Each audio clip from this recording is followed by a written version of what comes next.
पोथी पढ़ पढ़ जग मुआ, पंडित भया न कोय। ढाई अक्षर प्रेम का, पढ़े सो पंडित होय। कबीरा पढ़े सो पंडित होय। कबीर जी इस दोहे के माध्यम से बताना चाहते हैं कि बड़े बड़े पुस्तकें पढ़कर इस संसार में कितने ही लोग मृत्यु के द्वार पर पहुंच गए, पर सभी विद्वान न हो सके।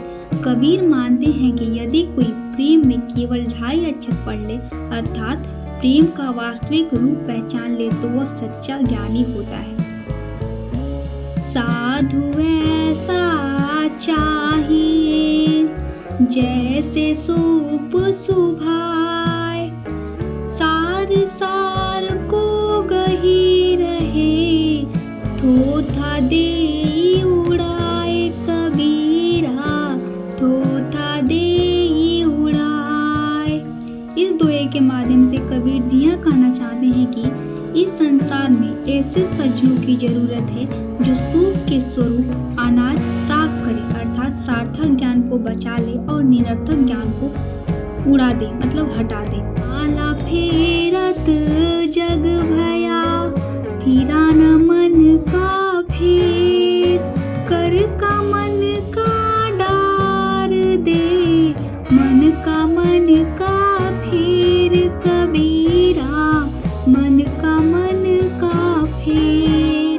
इस दोहे के माध्यम से कबीर जी यह कहना चाहते हैं कि यदि कोई व्यक्ति लंबे समय तक हाथ में मोती की माला को फेरता है, परंतु उसके मन का भाव नहीं बदलता, उसके मन की हलचलता शांत नहीं होती, तो कबीर ऐसे व्यक्तियों को सलाह देते हैं कि वह इस माला को छोड़कर मन के मोतियों को बदले।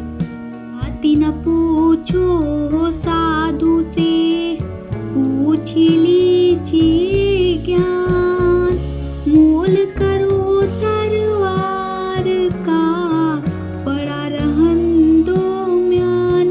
कबीरा पड़ा रहन दो म्यान।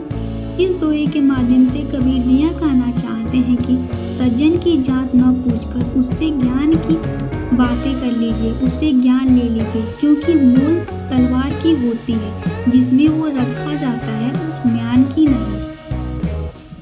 तिनका कबहु नानी दिए, जो पावंतर होय। कबहूड़ आखिन पड़े, पीर धनेरी होय। कबीरा पीर धनेरी होय। इस दोहे के माध्यम से कबीर जी यह कहना चाहते हैं कि किसी को छोटा समझकर उसकी शक्तियों को आंककर उसके अवहेलना और निंदा नहीं करनी चाहिए, क्योंकि यदि पैर तले का तिनका भी उड़कर आंखों में पड़ जाता है तो बहुत ही अधिक पीड़ा होती है। दोष पराये देख करी, चला हसंत हसंत। अपने याद ना आवई, जिनका दिनांत। कबीरा जिनका दिनांत। इस दोहे के माध्यम से कबीर जी यह कहना चाहते हैं कि मनुष्य का स्वभाव है कि वह दूसरों के दोष को देखकर हंसता रहता है, लेकिन उसे अपने दोष याद नहीं आते हैं, जिनका न ही कोई आदि है और न ही कोई अंत है।